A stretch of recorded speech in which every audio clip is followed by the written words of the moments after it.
Hello साथियों, एक बार आपका फिर से स्वागत है हमारे YouTube channel education study with you में। देखते हैं आज की वीडियो। बहुत बेहतरीन वीडियो है। इससे पहले ऐसी बहुत सारी वीडियो देखने के लिए हमारे चैनल को सब्सक्राइब करें। बहुत ही महत्वपूर्ण क्वेश्चन है। देखते हैं पहला क्वेश्चन। आर्य शब्द का अर्थ क्या है? आर्य शब्द का अर्थ क्या है? तो आर्य शब्द का अर्थ है श्रेष्ठ या कुलीन। श्रेष्ठ या कुलीन। आर्य शब्द का अर्थ है श्रेष्ठ या कुलीन। श्रेष्ठ या कुलीन। आर्यों की भाषा क्या थी? आर्यों की भाषा क्या थी? तो आर्यों की भाषा संस्कृत थी। आर्यों की भाषा संस्कृत थी। देखते हैं आगे। आर्यों का मुख्य व्यवसाय क्या था? आर्यों का मुख्य व्यवसाय क्या था? आर्यों का मुख्य व्यवसाय था वो था पशुपालन एवं कृषि। आर्य मध्य एशिया से आए थे। इनका व्यवसाय था पशुपालन एवं कृषि। आर्यों ने सबसे पहले किस धातु की खोज की थी? आर्यों ने सबसे पहले की थी लोहे की खोज। ये की थी एटा में, अतरंजी खेड़ा में आर्यों ने लोहे की खोज की थी। उत्तर वैदिक उत्तर वैदिक काल के वेद विरोधी व ब्राह्मण विरोधी धार्मिक अध्यापकों को क्या कहा जाता है? उत्तर वैदिक काल के वेद विरोधी व ब्राह्मण विरोधी धार्मिक अध्यापकों को क्या कहा जाता है? तो कहा जाता है श्रमण। श्रमण कहा जाता है, श्रमण। वैदिक गुण वैदिक गणित का महत्वपूर्ण अंग क्या है? वैदिक गणित का महत्वपूर्ण अंग है सुलभ सूत्र। सुलभ सूत्र महत्वपूर्ण अंग है। वेदों की संख्या कितनी थी? वेदों की संख्या थी 4। ऋग्वेद, यजुर्वेद, सामवेद, अथर्ववेद। 4 वेद थे, 4। 10 मंडल थे। 1028 सूक्ति थी। सबसे प्राचीन वेद कौन सा है? सबसे प्राचीन वेद है ऋग्वेद। सबसे प्राचीन है ऋग्वेद।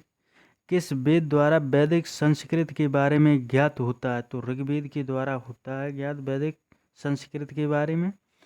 भारत के राजकीय राज भारत के राज चिन्ह में लिखा सत्यमेव जयते किस उपनिषद से लिया गया है? ये लिया गया मुंडक उपनिषद से लिया गया। मुंडक उपनिषद से लिया गया है। भारतीय संगीत का आदि ग्रंथ किस वेद को कहा जाता है? तो भारतीय संगीत का आदि ग्रंथ सामवेद को कहा जाता है, सामवेद को। प्रथम विधि निर्माता कौन है? प्रथम विधि निर्माता थे मनु। प्रथम विधि निर्माता थे मनु। मनु स्मृति की रचना किसने की है? तो वो की है मनु ने ही की है। मनु स्मृति की रचना मनु ने ही की है। कृष्ण भक्ति का प्रथम एवं प्रधान ग्रंथ कौन सा था? कृष्ण भक्ति का प्रथम एवं प्रधान ग्रंथ था श्रीमद् भगवत गीता। श्रीमद् भगवत गीता। ऋग्वेद में संपत्ति का मुख्य रूप क्या है? ऋग्वेद में संपत्ति का मुख्य रूप है गोधन। ऋग्वेद में संपत्ति का मुख्य रूप गोधन है, गोधन। किस मंडल में शूद्रकों का उल्लेख ऋग्वेद में पहली बार मिलता है? वो मिलता है 10वें मंडल में मिलता है। तीसरे मंडल में गायत्री मंत्र मिलता है। थर्ड में मिलता है गायत्री मंत्र, जो सूर्य भगवान को समर्पित है। विश्वामित्र ने इसकी रचना की है। पुराणों की संख्या कितनी थी? पुराण थे 18। पुराणों की संख्या थी 18। पुराणों की संख्या थी 18। वैदिक धर्म का मुख्य लक्षण किसकी उपासना था? वैदिक धर्म का मुख्य लक्षण किसकी उपासना? वो था प्रकृति की उपासना था। प्रकृति की उपासना था। देखते हैं आगे साथियों। बहुत ही महत्वपूर्ण क्वेश्चन। किस देवता के लिए ऋग्वेद में पुरंदर शब्द का प्रयोग हुआ है? किस देवता के लिए ऋग्वेद में पुरंदर शब्द का प्रयोग हुआ है? वो है इंद्र के लिए हुआ है पुरंदर शब्द का प्रयोग। इंद्र के लिए 250 थे श्लोक वैदिक काल में। ऋग्वैदिक काल में 250 थे अनुच्छेद। शुल्ब सूत्र किस विषय से संबंधित है? शुल्ब सूत्र जयमती से संबंधित है। शुल्ब सूत्र जयामती से संबंधित है। अस्तोमा सदगमय कहाँ से लिया गया? अस्तोमा सदगमय कहाँ से लिया गया? वो ऋग्वेद से लिया गया है। ऋग्वेद से लिया गया है। आर्य बाहर से आकर सर्वप्रथम कहाँ बसे थे? पंजाब में बसे से सिंध शब्द प्रदेश में। सिंध शब्द प्रदेश में बसे से पंजाब में। ऋग्वेद ऋग्वेद का कौन सा मंडल पूर्णतः सोम को समर्पित है? वो है 9वां मंडल, सोम को समर्पित है 9वां मंडल। 10 राजाओं का प्रसिद्ध युद्ध दशराज युद्ध किस नदी पर हुआ था? वो हुआ पुष्करणी नदी पर। पुष्करणी नदी या इसे रावी नदी भी कहते हैं, पुष्करणी नदी या रावी नदी भी कहते हैं।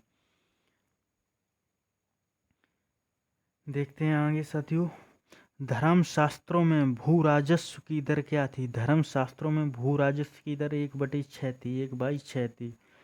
800 ईसा पूर्व से 600 ईसा पूर्व का युग कौन सा युग कहा जाता है? वो ब्राह्मण युग कहा जाता है, ब्राह्मण युग कहा जाता है। 8 से 600 ईसा पूर्व का युग ब्राह्मण युग।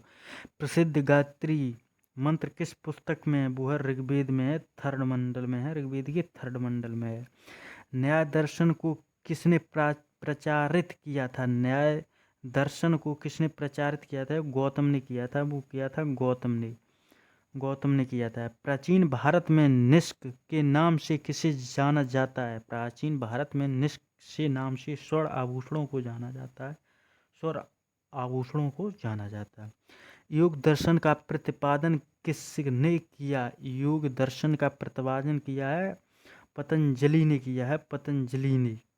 उपनिषद किस पर आधारित हैं? उपनिषद दर्शन पर आधारित हैं, उपनिषद दर्शन पर आधारित हैं, उपनिषद दर्शन पर आधारित हैं। देखते हैं साथियों आगे, आरंभिक वैदिक सभ्यता में सबसे बड़ी नदी कौन थी? आरंभिक वैदिक सभ्यता में सबसे थी सिंधु नदी, सबसे बड़ी नदी थी। कौन सा वेद गद्य और पद्य दोनों में लिखा है? वो है यजुर्वेद लिखा है, गद्य व पद्य में दोनों में। विश्व का सबसे बड़ा महाकाव्य कौन है? विश्व का सबसे बड़ा महाकाव्य है महाभारत। महाभारत का दूसरा नाम क्या है? महाभारत का दूसरा नाम है जय संहिता। महाभारत का दूसरा नाम है जय संहिता। महाभारत की रचयिता कौन है? महाभारत की रचयिता है वेद व्यास। महाभारत की रचयिता है वेद व्यास।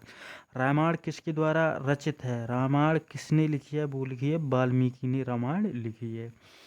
आगे देखते हैं साथियों, उपनिषद काल के राजा अश्वपति किस स्थान के शासक थे?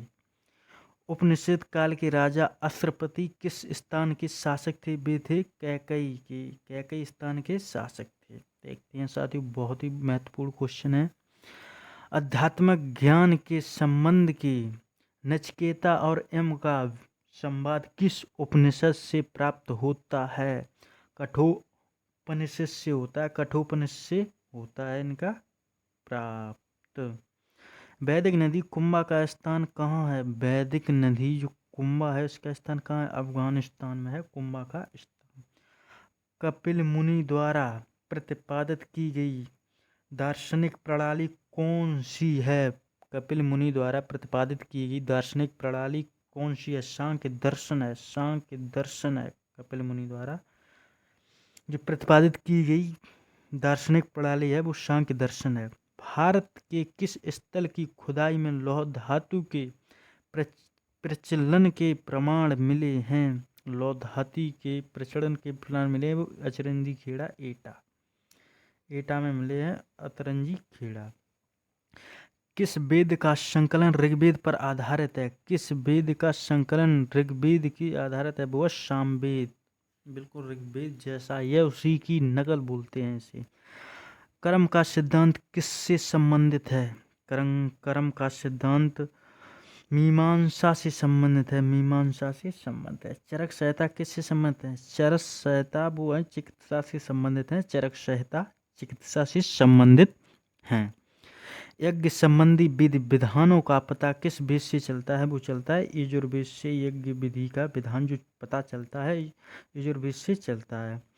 वैदिक युग की सभा क्या कहलाती थी? वैदिक युग की सभा कहलाती थी मंत्री परिषद। मंत्री परिषद कौन सी दस्तकारियार्यों के द्वारा व्यवहार में नहीं लाई गई थी? लोहरागिरी नहीं लाई थी, लोहरागिरी नहीं लाई गई थी।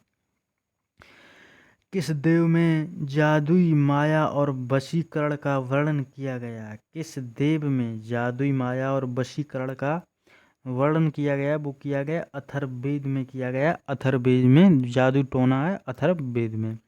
प्राचीन व्याकरण ग्रंथ अष्टाध्यायी किसके द्वारा रचित है? प्राचीन व्याकरण ग्रंथ अष्टाध्यायी पाणिनि द्वारा रचित है। पाणिनि द्वारा रचित है। पाणिनि। मनुस्मृति किससे संबंधित है? मनुस्मृति किससे संबंधित है? समाज व्यवस्था से संबंधित है। समाज व्यवस्था से। समाज व्यवस्था से संबंधित है मनुस्मृति। गायत्री मंत्र की रचना किसने की? गायत्री मंत्र की रचना किसने की? बुक ये विश्वामित्र में मंडल 3 है। मंडल 3rd मंडल में है। सूर्य भगवान को समर्पित है गायत्री मंत्र। अवेस्ता किस क्षेत्र से संबंधित है? अवेस्ता किस क्षेत्र से संबंधित है? वो ईरान से संबंधित है। ईरान से संबंधित है।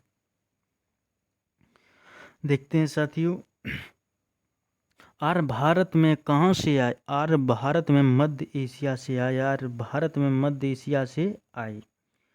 सैंदववासी मिठास के लिए किस वस्तु का प्रयोग करते थे? शहद का। सैंदववासी जो मिठास के लिए प्रयोग करते थे वो शहद का प्रयोग करते थे। सैंदव सभ्यता में कौन सी प्रथा प्रचलित थी? सैंदव सभ्यता में कौन सी प्रथा प्रचलित थी? वो पर्दा प्रथा प्रचलित थी। पर्दा व वेश्याव्रत प्रचलित थी। वैदिक काल की दो प्रसिद्ध विदुषी महिला कौन थी? वैदिक काल की दो प्रसिद्ध विदुषी विद्वान महिला कौन थी? अपाला व घोषा। अपाला व घोषा दो महिलाएं विद्वान थी। ऋग्वेद में अघन्य शब्द किस पशु के लिए प्रयोग किया गया? वो किया है गाय के लिए। जो आर्यों का सबसे प्रिय पशु वो था घोड़ा। आर्यों का प्रिय पशु था घोड़ा। तो साथियों आज के लिए इतना ही। धन्यवाद। ऐसी बहुत सारी वीडियो देखने के लिए हमारे YouTube चैनल को सब्सक्राइब करें।